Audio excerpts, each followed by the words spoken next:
Selamat datang di channel YouTube Panara Corps, tempat di mana kita menemukan konten-konten menarik mengenai TNI dan Polri. Pada kesempatan kali ini kita akan membahas tentang 9 pasukan elit TNI. Yang pertama ada Denjaka. Detasemen Jala Mangkara atau Denjaka merupakan detasemen penanggulangan teror aspek laut yang berasal dari TNI Angkatan Laut. Denjaka adalah satuan gabungan antara personel komando pasukan Katak, Kopaska, dan Batalion Intai Amfibi, TAI-FIB. Korps Marinir TNI AL anggota Denjaka dididik di Bumi Marinir Cilandak, Jakarta Selatan. Mereka harus menyelesaikan pendidikan yang disebut PTAL, Penanggulangan Teror Aspek Laut. Lama pendidikan untuk menjadi anggota Denjaka yakni 6 bulan. Dikabarkan, tak banyak prajurit TNI yang bisa lolos dalam pendidikan untuk menjadi anggota Denjaka. Dari ratusan prajurit yang ikut pendidikan, hanya sekira 50 yang terpilih menjadi anggota Denjaka.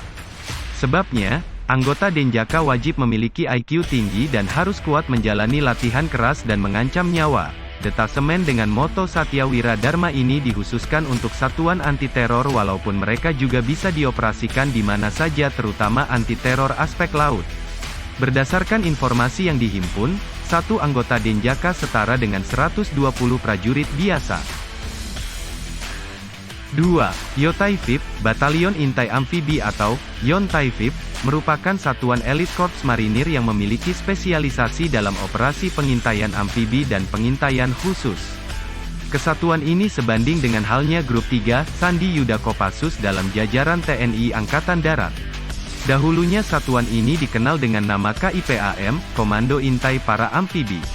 Untuk menjadi anggota YONTAI-FIB, calon diseleksi dari prajurit marinir yang memenuhi persyaratan mental, fisik, kesehatan, dan telah berdinas aktif minimal 2 tahun. Salah satu program latihan bagi siswa pendidikan Intai Amfibi, berenang dalam kondisi tangan dan kaki terikat, sejauh 3 km. Dari satuan ini kemudian direkrut lagi prajurit terbaik untuk masuk ke dalam detasemen Jala Mangkara, Denjaka, pasukan elitnya TNI Angkatan Laut. 3. Kopaska, Komando Pasukan Katak atau Kopaska, merupakan pasukan khusus dari TNI Angkatan Laut. Kopaska didirikan pada tanggal 31 Maret tahun 1962 oleh Presiden Soekarno untuk mendukung kampanye militer di Irian Jaya. Saat ini, Kopaska terbagi menjadi 3 komando yakni, Satuan Komando Pasukan Katak Armada I di Pondok Dayung, Jakarta Utara, Satuan Komando Pasukan Katak Armada II di Surabaya, dan Satuan Komando Pasukan Katak Armada III di Sorong.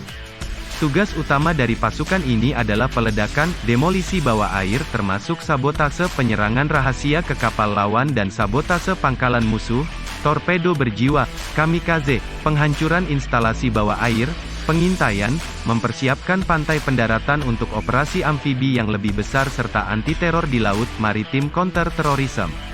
Semboyan dari korps ini adalah, Tan Hana Wikna Tan Sirna, yang berarti, tak ada rintangan yang tak dapat diatasi. 4. Paskas, Korps Pasukan Khas TNI Angkatan Udara atau Pashas TNI AU, dengan nama sebutan lain Baret Jingga, merupakan pasukan khusus yang dimiliki TNI AU. Pashas merupakan satuan tempur darat berkemampuan 3 matra, yaitu udara, laut, darat. Setiap prajurit Pashas diharuskan minimal memiliki kualifikasi para komando, Parako, untuk dapat melaksanakan tugas secara profesional, kemudian ditambahkan kemampuan khusus kematraudaraan sesuai dengan spesialisasinya. Pashas mempunyai ciri khas tugas tambahan yang tidak dimiliki oleh pasukan lain yaitu operasi pembentukan dan pengoperasian pangkalan udara depan, OP3UD, yaitu merebut dan mempertahankan pangkalan dan untuk selanjutnya menyiapkan pendaratan pesawat dan penerjunan pasukan kawan. Korpashas bertugas membina kekuatan dan kemampuan satuan Pashas sebagai pasukan matra udara untuk siap operasional dalam melaksanakan perebutan sasaran dan pertahanan objek strategis Angkatan Udara, pertahanan udara, operasi khusus dan khas matra udara dalam operasi militer atas kebijakan Panglima TNI. 5. Peleton Intai Tempur atau Totaipur, merupakan pasukan berkualifikasi intelijen tempur Kostrad. Pembinaan satuan berada di Yon Satria Sandi Yuda dan dalam pengoperasian di bawah kendali Panglima Kostrad yang berkemampuan Trimatra. Anggotanya direkrut dari satuan-satuan yang berdinas di Kostrad. Tujuan pembentukan peleton Taipur ini adalah untuk melatih dan membentuk prajurit satuan jajaran Kostrad menjadi prajurit Taipur yang memiliki kemampuan khusus dalam melaksanakan tugas operasi di berbagai bentuk medan baik di rawa laut, hutan, gunung dan perkotaan. 6.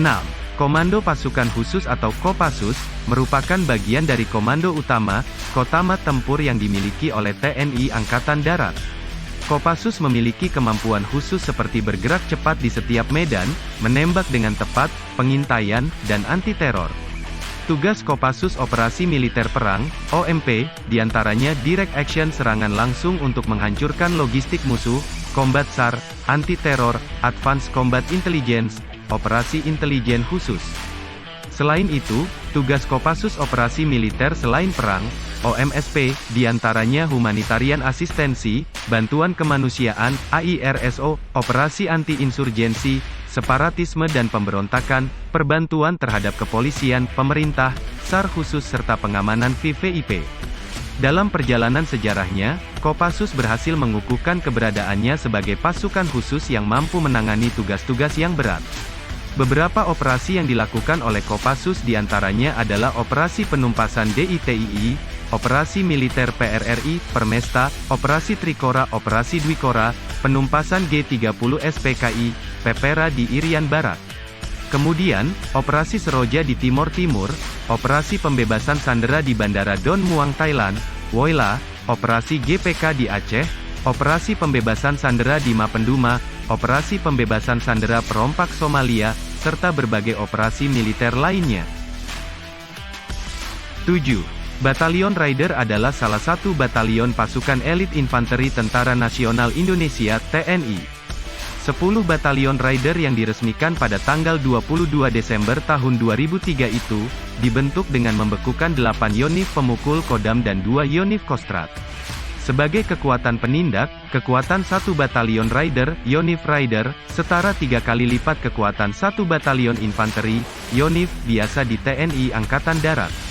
Unit infanteri ini dilatar belakangi dengan taktik pertempuran raid depredasi. Setiap batalion Raider terdiri atas 747 personel. Mereka memperoleh pendidikan dan latihan khusus selama 6 bulan untuk perang modern, anti-gerilya, dan perang berlarut.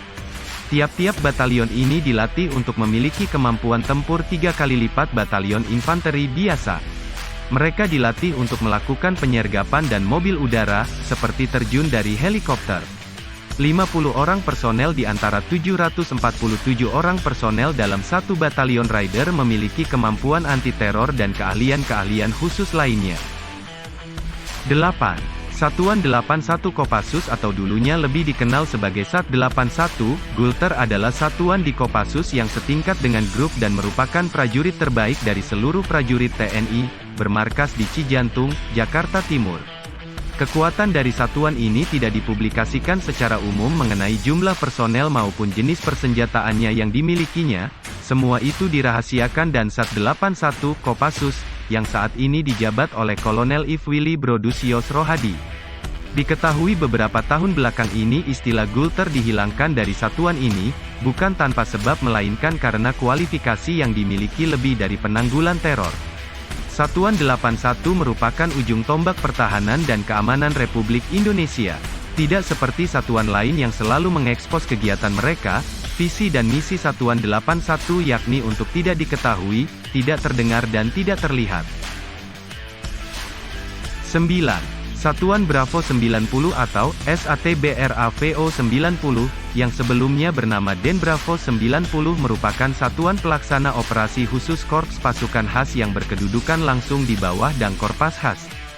Satuan Bravo 90 Paskhas bertugas melaksanakan operasi intelijen, melumpuhkan alutsista, instalasi musuh dalam mendukung operasi udara dan penindakan teror bajak udara serta operasi lain sesuai kebijakan Panglima TNI. Sat Bravo 90 terbilang pasukan khusus Indonesia yang paling muda pembentukannya. Baru dibentuk secara terbatas di lingkungan Korps Pasukan Khas TNI AU pada 1990, Bravo berarti yang terbaik. Satuan Bravo 90 memiliki motto, Catia Wihian Awaciyama Kapala artinya setia, terampil, berhasil. Sat Bravo 90 ini tergabung dalam Pusat Pengendalian Krisis, Pusdalsis, BNPT yang terdiri dari gabungan antara satuan-satuan khusus, seperti Detasemen Khusus 81, Penanggulangan Teror, dari TNI AD, Denjaka dari TNI AL, dan Resimen I Gegana Korps Brimob dari Polri. Pusdalsis yang terdiri dari gabungan satuan-satuan elit TNI Polri ini ditugaskan sebagai pasukan penanganan teror untuk dikirim bila terjadi aktivitas terorisme seperti pembajakan pesawat. Terima kasih telah menonton konten ini. Info menarik lainnya bisa kalian lihat di website panara.id.